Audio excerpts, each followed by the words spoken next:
esse é um assunto, como nós já falamos, muito ainda polêmico por conta de duas coisas. Primeiro é a falta do conhecimento do que de fato as escrituras ensinam a respeito. Então, muitas igrejas, muitos líderes inclusive, não sabem exatamente o que as escrituras falam sobre o assunto.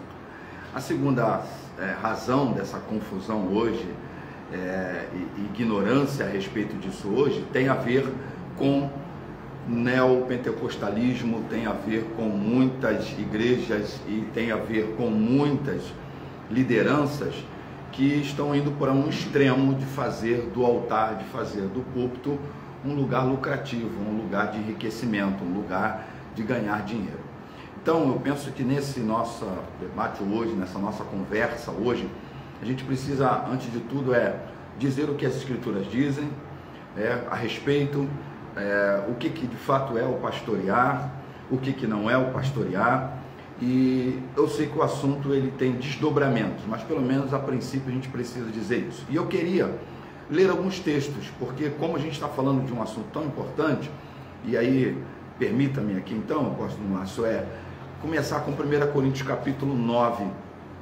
O capítulo 9 de 1 Coríntios é um dos capítulos em que o apóstolo Paulo vai tratar desse assunto, porque é uma igreja que ele está tendo alguns probleminhas nos quais ele está tratando, de várias instâncias, dentro de uma igreja local, e um deles é exatamente sobre a questão do direito que o ministro tem, de que aquele que é o sacerdote do altar, daquele que é o que ministra no altar, tem de ser sustentado pelo altar em que ministra. E aí, ele, apesar de que é muito interessante que é nessa igreja que Paulo está orientando sobre esse assunto, mas é a igreja do qual ele se abdicou disso. Esse é um assunto que depois, mais na frente, eu queria falar, porque é muito interessante a colocação de Paulo, apesar de um direito, mas abdicar-se dele, porque a princípio Paulo está deixando muito claro para nós que não é o sustento financeiro.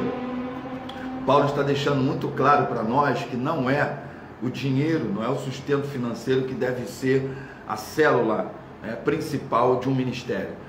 Então por isso ele, em alguma ocasião, como nesse caso de Corinto, ele se abdica disso. Mas eu quero ler saltitado alguns versículos aqui, mas a nossa recomendação a você que está nos assistindo aqui na minha rede, na rede dos irmãos, na rede da rádio, você que está nos ouvindo, você possa depois ler até o capítulo inteiro de 1 de Coríntios, capítulo 9. Mas eu quero ler o versículo 14, que ele diz assim: assim também o Senhor ordenou aos que pregam o Evangelho que vivam do Evangelho. Quando você vai para o verso 11, ele está fazendo uma pergunta que a gente chama em hermenêutica de uma pergunta retórica, aquela pergunta que ela por si mesma já se responde. E ela está dizendo: se nós semeamos entre vocês as coisas espirituais, será muito recolhermos de vocês materiais. Depois eu vou, conforme o andar aqui da nossa carruagem, a gente lê outros textos, mas primeira coisa que a gente precisa deixar claro aqui: as escrituras, elas começam desde o Antigo Testamento mostrando que aquele que é o sacerdote, aquele que é o ministro, aquele que é o que ministra sobre o altar, portanto no Novo Testamento a nomenclatura correta é o pastor, às vezes chamado de presbítero, às vezes chamado de episcopos, às vezes chamado de ancião, mas é aquele que está ministrando sobre o altar. Ele é digno de ser sustentado por esse altar do qual ele ministra. Então é muito importante a gente entender que as escrituras falam sobre esse direito que o líder, que o pastor tem sobre o altar em que ele está ministrando, de ser sustentado por ele. Inclusive um texto que Paulo vai citar do Antigo Testamento é muito interessante, que lá no Antigo Testamento, quando eles tinham que malhar o trigo, quase sempre eles colocavam num lugar chamado uma eira, como se fosse uma pequena piscina, vamos assim chamar, para que a gente possa entender, e colocava todos aqueles grãos de trigo ali, mas para eles serem triturados. E como é que se colocava? Colocava-se ali um boi um boi que ficava com as suas patas, né, sobre aquele trigo para poder malhá-lo.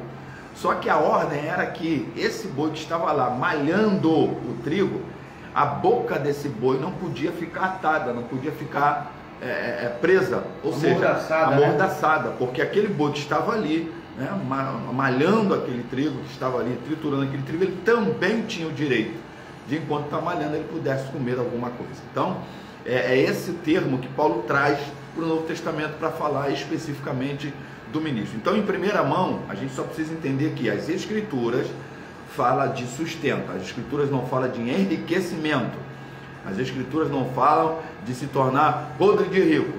A Bíblia está falando de sustento do altar para aquele que ministra sobre ele.